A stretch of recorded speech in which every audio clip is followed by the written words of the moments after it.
नमस्कार मित्रांनो, कोण होतीस तू काय झालीस तू या मालिकेमध्ये खतरनाक ट्विस्ट आलेला आहे. मित्रांनो, युगचं काय गुपित आहे, युग काय कारणाने धर्माधिकाऱ्यांच्या घरात घुसला आहे, आता हे सगळं गुपित कावेरी शोधून काढणार आहे.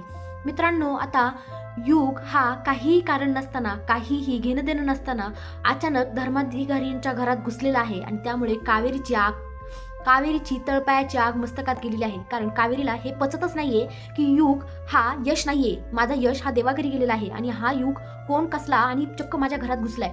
त्यामुळे ती आता त्याला घराबाहेर काढण्याच्या तयारीत आहे, कारण तिला हे सहनच होत नाहीये. कारण मित्रांनो, बरोबर आहे ना, कोणताही पुरुष येऊन परपुरुष येऊन आपल्या नवऱ्याच्या गोष्टींवर अधिकार गाजवत असेल, त्याच्या खोलीवर अधिकार गाजवत असेल, त्याच्या सगळ्या गोष्टींवर अधिकार गाजवायचा प्रयत्न करत असेल, तर कोणतीही बायको खपवून घेणार नाही. कारण नवरा हा नवरा असतो, नवऱ्याची जागा कुणीही घेऊ शकत नाही. आणि हा युग येऊन चक्क यशची जागा घेऊ पाहत आहे. त्यामुळे आता कावेरी यशला खूप मोठा धडा शिकवणार आहे, म्हणजे युगला धडा शिकवणार आहे. त्यामुळे ती आता युगचा राग करत आहे आणि त्यामुळे ती सगळे त्याच्या यशच्या गोष्टी आता लपून म्हणजे तेच वेगळीकडे ठेवायचा प्रयत्न करत आहे. परंतु हा युग पण काही कमी नाही हो, हा तर यशच्या वर आहे. तसं म्हणतात ना, एक शेर तर दुसरा सवाशेर. कावेरी शेर तर हा सुद्धा सवाशेर आहे. हा सुद्धा तिला त्रास देण्यामध्ये काहीच कसर सोडत नाहीये. तिला टोमणे काय मारतोय बापरे, म्हणजे ना यांची जोडी सुद्धा अशी म्हणजे काही केमिस्ट्री नसताना केमिस्ट्री असल्यासारखी वाटत आहे. मित्रांनो, आता इथे त्याने कावेरीला रूम बाहेर ढकलून दिलेला आहे आणि रूम लॉक केलेला आहे. परंतु तो मोठ्या संकटातच फसलेला आहे, कारण त्याचा शर्ट त्या दरवाजात अडकलेला आहे. आणि आता हे सगळं पाहून मात्र कावेरीला खूप मोठी हसायलाच येत आहे. बापरे, ती बोलते की तुझ्यासारख्या नीच आणि नालायक लोकांसोबत असंच व्हायला पाहिजे. मित्रांनो, पण आता खरंच या युगचं काय मोटिव्ह आहे, युग असा काय कारणाने त्या घरात घुसलाय,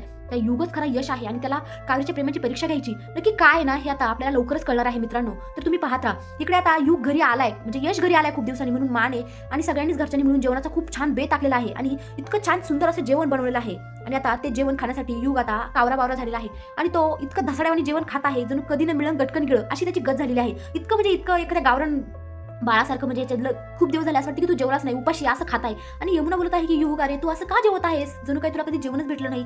आणि आता हे सगळं पाहून तर सगळ्यांच्या चेहऱ्यावरचा रंग सोडलेला आहे, कारण खरंच युग असं का जेवत आहे, काही कुणाला कळायलाच राजी नाही. तर इकडे माने त्याच्या हातात सोन्याच्या बांगड्या दिलेल्या आहेत आणि हे सगळं पाहून कावेरी खूप घाबरलेली आहे. ती ओरडत आहे मावर की मा तुम्ही त्याच्या हातात का दिलं, कारण कावेरीलाच फक्त माहित आहे की हा युग आहे, हा यश नाही. परंतु घरच्यांना त्या युगने एवढं मोठं काय बोलतात ना ताब्यात घेतलेलं आहे की सगळ्यांना पटूनच गेलेलं आहे की हा यश आहे. पण मित्रांनो, आता खरंच ते ही कावेरी शोधून काढणार आहे. तर पाहत राहा.